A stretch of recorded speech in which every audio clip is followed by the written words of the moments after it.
different from my usual content since I usually would like to post vlogs, and I have so many videos that I have that are in a really long queue. Lately, like, I've been in a funk.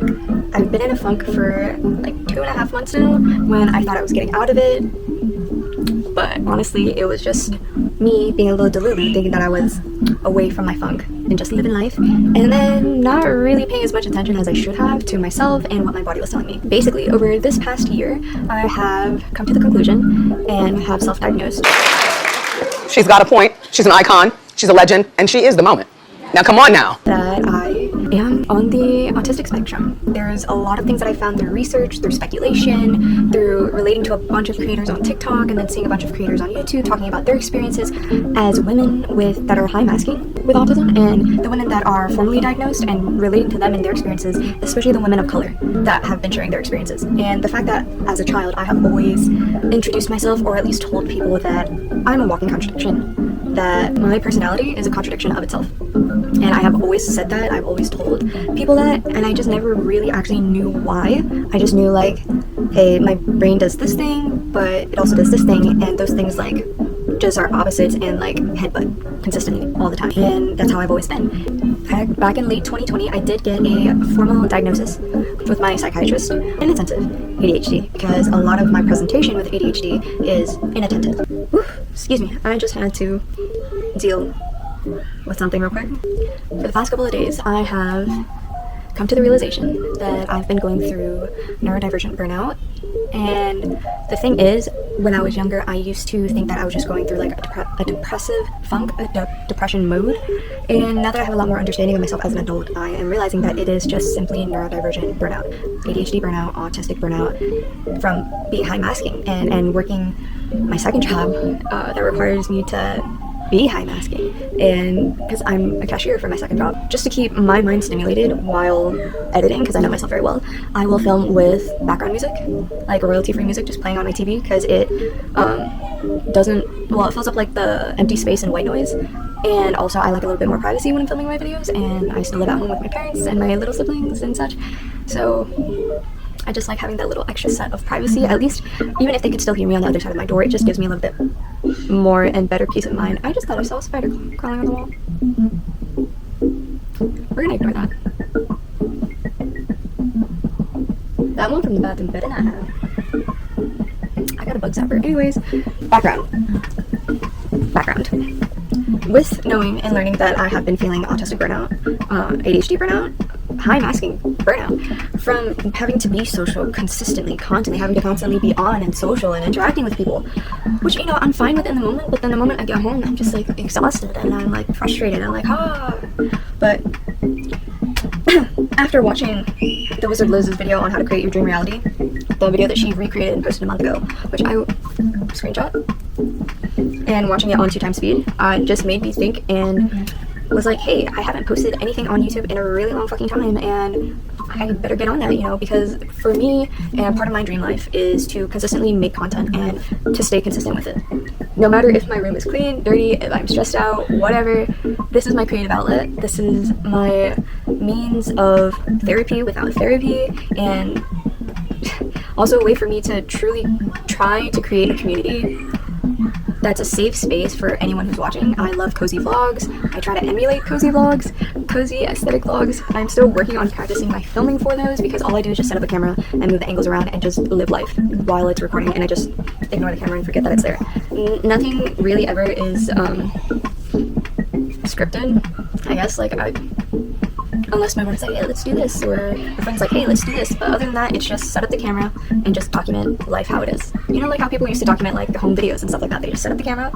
But back then it was like, make sure you find an empty tape, put the tape in the camera, and then set up the camera and then record. Of course, I've never used one, but my parents have, so they would always tell me how it is. And yeah, I mean, what I think of vlogging and stuff now is, well, for one, vlogging is its own category of cinematography.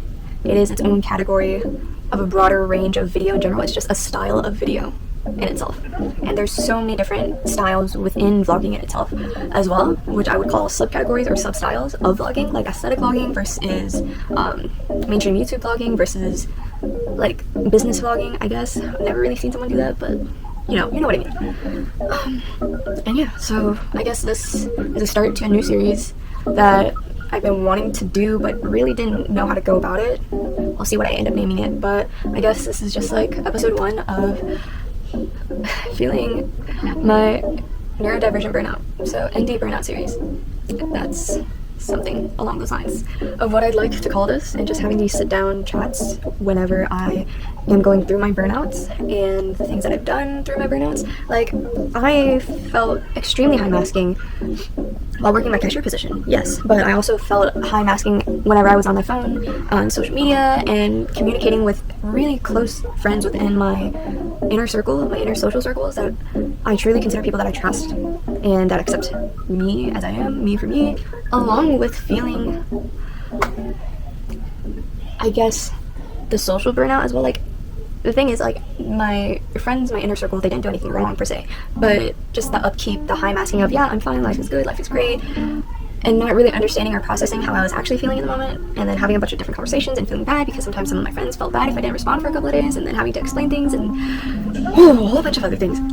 It just got me burnt out. So I literally just took off all of my social media for the most part, like messaging social media, off of my screen, and I turned all of my notifications off except for messaging and phone calls. So regular text message and phone calls are the only notifications that I will get through my phone, because I felt way too stressed out and way too overwhelmed and way too overstimulated, having all these notifications from all these different things and stressing myself out over nothing.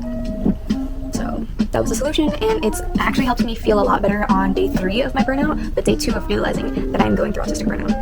And another big telltale sign that I found was that one of my things that I like to do is play my time at Portia. What was I talking about? The ADHD incident. I have lost my train of thought. What the fuck? Last thing I talked about. Let's go back on the train of thought. I know that was... I honestly have no idea. Burnout? But yeah. So, moving on. It may or may not come back. It may or may not come back through editing. Oh yeah, I was talking about, things that I like to do, like video games and stuff like that. Finally, I got there. Ding. Okay. As I was saying, and I didn't get to the point yet because I lost my train of thought, me going to play video games when I'm overstimulated and stressed out and going through burnout usually is a good vice for me. That, or trying to be creative through other means. Like, I didn't want to, like, I had no desire, I had no dopamine, I had no nothing coming from the thought of playing video games or trying to edit a video. Everything just fucking sucked. Like, I looked at a book, I thought about journaling, everything just sucked, and I didn't even watch, like, any of my drama series on Viki or Netflix or anything. I think I just randomly put on shows on Disney Plus, and then I didn't like what was on there, and then I just fell into my default of Put Your Head on My Shoulder, a Chinese rom-com cute series on Netflix, and I mean, that's what I put on to fall asleep as background noise and stuff like that. So, you know, I just fell deep into that, had to get ready for bed, and I guess nothing was really satisfying to me, so I just went to sleep. That's how I knew that I was going through burnout, because nothing was appealing to me, and I attempted to clean my room because I was like, hey, I should clean, and I just started on it, and then I was like, yeah, this ain't it. I ain't feeling this. This is no more. This is ceased. Yeah. So knowing that any of these things I just lost the desire to do, even after taking my Adderall, which is a stimulant, to help me at least function enough to as close as I could get to a neurotypical person's level of functioning, you know, it counteracted with that. So even though I took, like, my Adderall and I still had no desire to do anything, and I still felt drained and exhausted, and not to mention I do have a lot of sleep debt racked up that I'm probably slowly but surely catching up on. It's just huge telltale sign, and when I reflected on that, I was like, oh shit.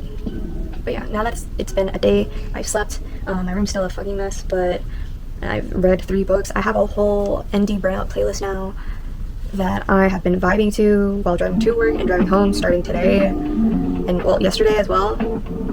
It's been really great in the healing process for me, because this is the first time that I've realized that I'm in neurodivergent burnout, and this is the first time that I've been able to consciously take the steps to try to combat against it, and to figure out other things to do while I'm going through this burnout, and how to cope, and other mechanisms that I could do while I'm trying to see how I can recharge and recover from this, instead of just falling into the funk and letting that be for like the next 4 to 6 months, which my burnouts would be that long when I reflect back on past few years and such, and you know, starting at the end of 2020, and now that we're in 2023, just crazy to think about.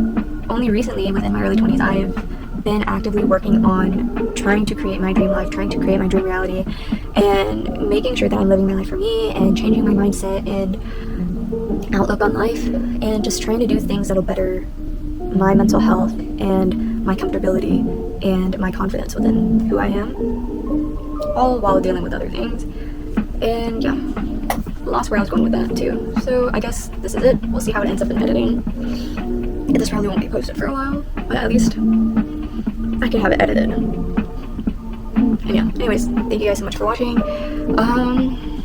Well, the most important thing to me is, if you do enjoy the talk, this video, if you'd like to grow this community that I'm trying to make for all of us quirky-ish, I guess, all of us neurodivergent people that have our vast amounts of special interests. If you'd like to help grow that community, please leave a like on this video, leave a comment as well, and subscribe to the channel. For someone who likes to create content as well, I just would want to provide another safe space and another safe community for anyone else out there.